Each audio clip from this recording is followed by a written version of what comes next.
It takes a lot of devotion and creativity and devotion and a little more devotion to create stuff for the web right now. There is nobody more devoted than Jason Lever, who's a really big friend of Guidestones and probably everybody's biggest booster.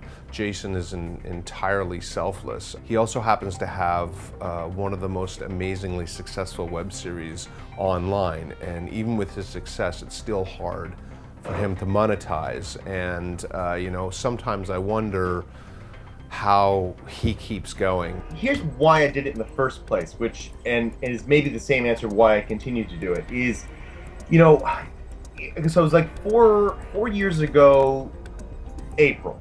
I'm sitting on the subway and I was on my way to some boring corporate video shoot, and then this idea about a girl coming at her dad strikes me, and then, you know, the hijinks that ensues. And I just thought, you know, this is a really sweet story. It's not, you know, it felt like a serial story, so it's not, that means it's not a feature film, fine. So that leaves television, right? That means then I want to make a TV show. But then I thought, well, where do I go? Like, do I knock on the door at CBC and say, hi, I want to make this thing that you're not going to be interested in? In other words, all I saw were gatekeepers preventing me from making it. I have gear, I have the equipment, I have friends that are interested in making films, and there's this new thing called the internet. The perks of doing it on my own are countless. Except there's the fact that, you know, I still put food on my table and I haven't figured that part out yet.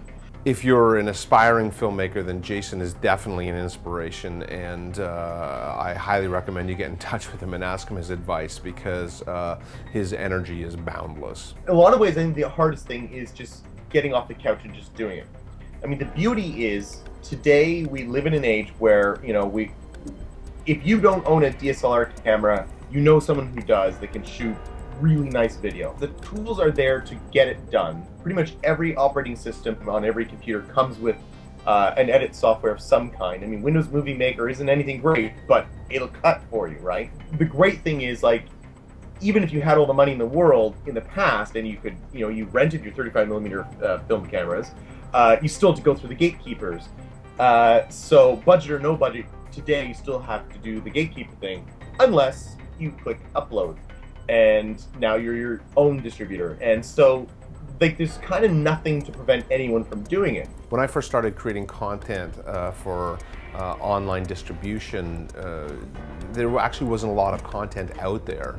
Original content anyways, or professionally produced content. Now there's endless amounts of it, and you just know that there's going to be more and more and more, and it's really hard to differentiate yourself. And so often it's not about reaching out to a wide audience, but rather actually trying to find a niche audience. You've got an idea for a bunch of friends that get together in a coffee shop and just poke fun at each other. Don't bother, because that's already been done. NBC did that, and it was a huge hit. They had better production value than you'll have, and you know, but it spoke to absolute mainstream. But if you made the characters something more niche-y, more underrepresented, then that audience that feels betrayed by Friends or other mainstream things, we're going to say, "Oh my God, that's me! I need to watch this."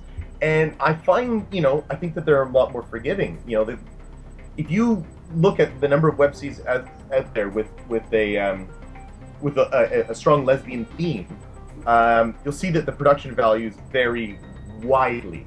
But they got off their asses. They made this show. They're putting it out there. They're finding an audience because their audience is so happy that someone got off their asses and made this thing, and they're doing really well. And so, like, I have a lot of respect for that. If I could make this show for the rest of my life, I think I would.